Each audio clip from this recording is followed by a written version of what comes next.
welcome back to my channel. I hope you are all doing well. I have a 5-year-old girl who is turning 6 in a few days, and most of the time I allow her to use some of my perfumes, the sweeter floral girly ones.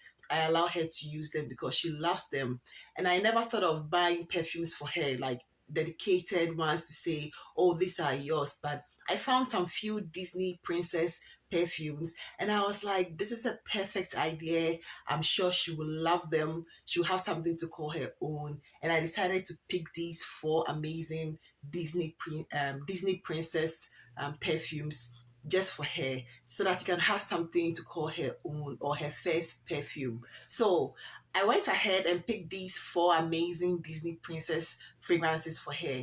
They come in this pack of 2, like a duo pack in each of them. And we have Elsa, there is Anna, there is also Jasmine, and Rapunzel. So this is going to just be a light sort of video because it's perfume for kids, and I'm just excited because she's turning 6, and unfortunately I'll not have the time to spend her birthday with her. I'll be seeing her very, very soon, so I'm super excited about that one too. And I'll share a little bit story with you as we move along in this video. I think I've thought about it and I said, okay, I'll just share it probably to motivate someone or to encourage someone about some few things, and also sort of share a bit about me with you all.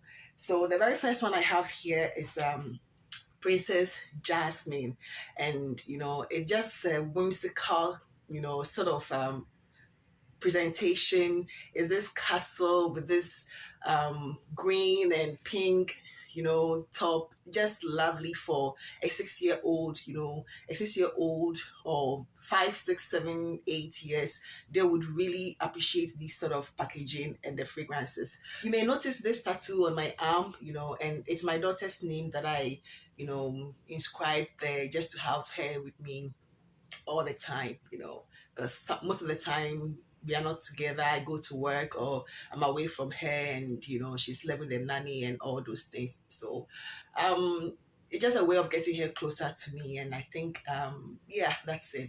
So this is Jasmine, which is a mimosa, carnation, mossy, floral sort of fragrance. This particular one is not my favorite in the bunch. This is, I think this is my least favorite in the bunch, but it is okay, for kids. They would appreciate it. It has this woody mimosa, carnation. I'm not too familiar with the scent of carnation, but that is what it says. But it has this woody sort of oak mossy dry down, and it's fairly a good performer, for such an EDT. They are all EDT, so for such fragrances, I really wasn't expecting much, so I think for kids, they will appreciate this. I don't really need to go into in-depth details about these, because they are for kids who don't really know much, and would honestly appreciate anything. I actually bought it because of the the bottle and the presentation, and the idea of her owning her first bottles, or her own fragrances. Then I also have this second one here, which is in the duo pack. It's the same packaging, and this one is Rapunzel. Rapunzel.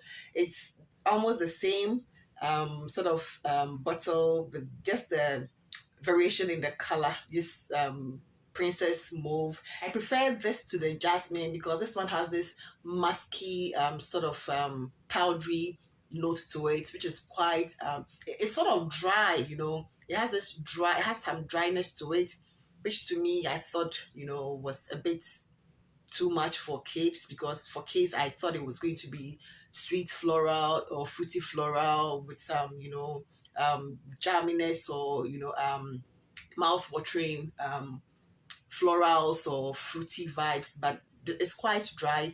But I much prefer this over the Jasmine, and I think she will enjoy this with a bottle. However, I have these 2 which are my favorites, and these are Frozen. Yes, these are Frozen.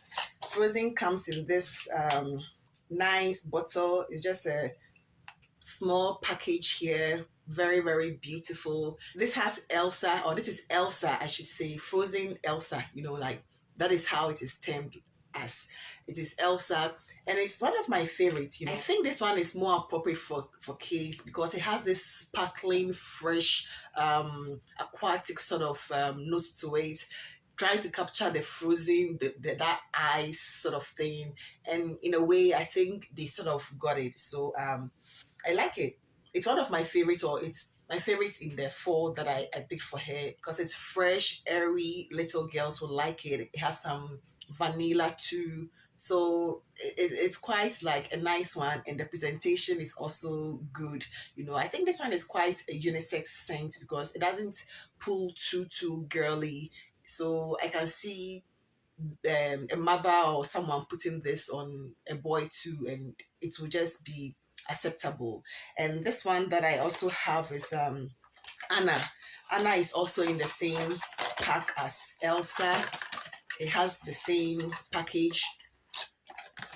Okay, just a minute. So Anna is also the same, just that it is pink. And this is also a rose musky powdery scent.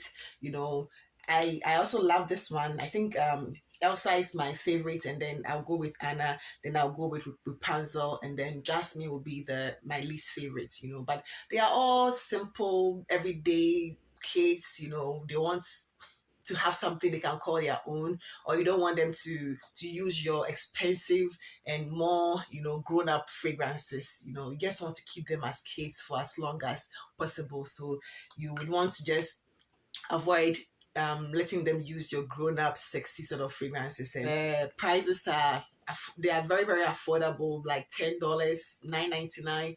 You can't beat them. So about my birth story. So December sort of seemed like a full circle month to me, on so many levels, because I think a lot of people see December as like that kind of full circle where everything, has come to sort of an end, and reflecting, and, all those stuff. And for me, when I was pregnant back in the day, I was given my due date as 22nd or 25th of December. Those were the 2 dates that I was, scheduled, or I was told to have my child. But I was then doing my master's program, and I remember I had to have my exam from the 3rd of January. So I was like, okay, I spoke to my doctor and I told him I'm supposed to start my exam from the 3rd of January, but so what happens if I have not given birth, by myself around the 22nd or 25th December? So he was like, okay, we can schedule so that you come in if you are not in labor by 28th of December. And I was like, cool, then you'll be induced. So 28th December, I went to the hospital with my mom. I drove by myself, got to the hospital, took out my bags. I was like, let's go, I'm ready to have this child. I was induced in the morning. It was around 9 a.m. I was induced. Then, I just stayed chilling, be on my phone, watching stuff. Around 7 p.m., I started getting the contraction, then around 11 started getting worse, and finally gave birth at 12:02 a.m.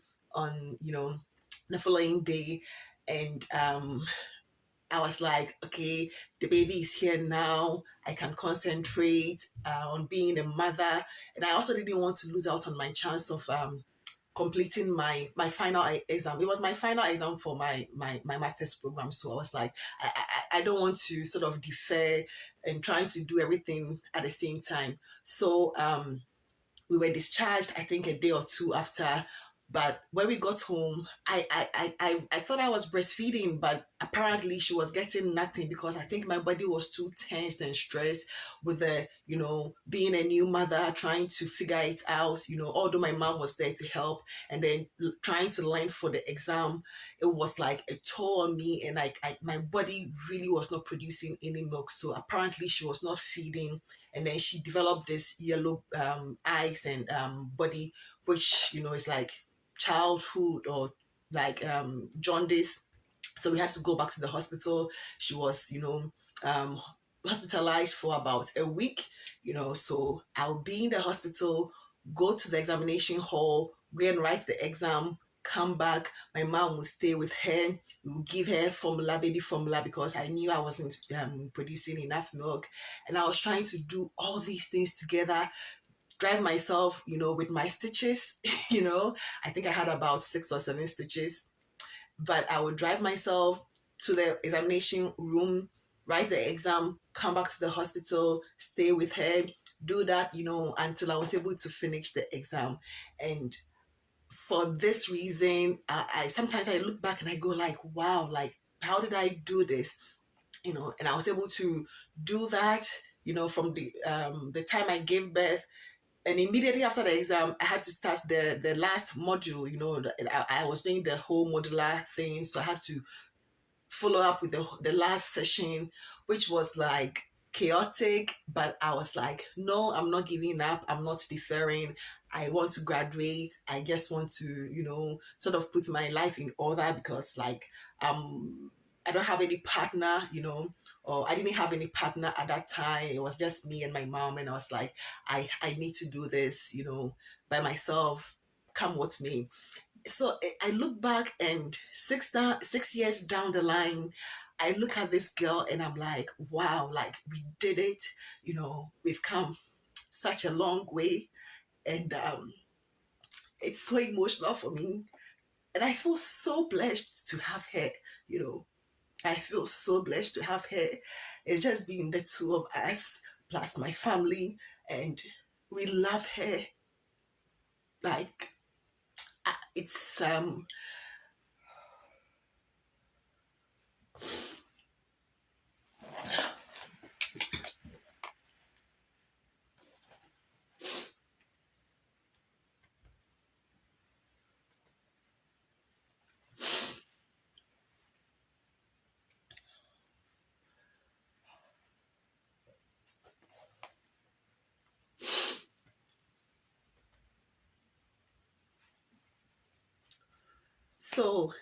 so all I can say is it's been amazing 6 years. I wish her happy birthday. I wish her all the best. We just want to tell her we love her. I know she'll be watching, because she watches my video every time, and she's always like, subscribe to my mom's channel. Anytime you go out, she just go like, subscribe to my mom's channel, and promoting this channel, and I love that, and just to let you know that you can do it if you set your mind on it, to be in school, and also maternity leave, obviously, and trying to juggle the motherhood and school at the same time, like less than 4 or 5 days after giving birth. It was just chaotic, but by the grace of God, everything turned out right, and we are on the right path, trying to figure it out.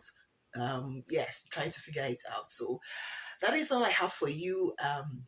I hope to be sharing bits and pieces of my life here and there, in some of these videos, and probably you get to know me a little better. So thank you so much for sticking around, and I hope you enjoyed this video. If you are new here, please consider subscribing. And to all my returning subscribers, I say thank you. I'm grateful, and God bless you. Don't forget to give this video a thumbs up, and I'll see you in my next one. Take care. Bye-bye.